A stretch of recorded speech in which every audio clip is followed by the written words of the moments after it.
Here's how you can avoid being house poor when you buy a home.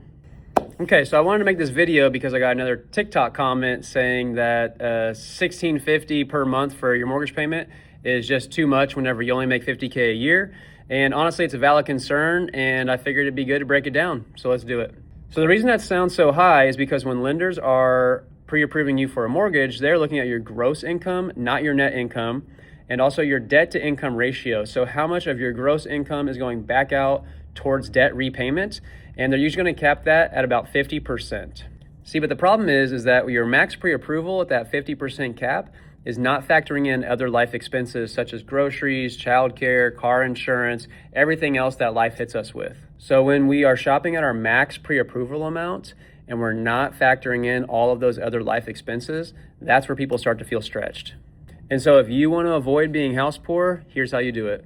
Number one, do not shop at your max pre-approval amount unless you absolutely need to. Numero dos, you need to make sure that you're building your payment around your actual lifestyle and what's going to be comfortable for you, not the max that you can afford. And number three is probably the most important. You need to make sure you're factoring in having some leftover money. That way, in case you have an emergency or you God forbid you lose your job or something, you can actually set aside some money every single month to save up a little bit of a cushion. And if you follow those three steps, you're on the right track to not be house poor.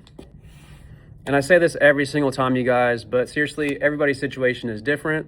If you need help working through this and figuring out what your comfort zone is and what you can actually comfortably afford and not just the max amount that you can afford, always reach out. I'm here to help, and I always have people I can connect you with.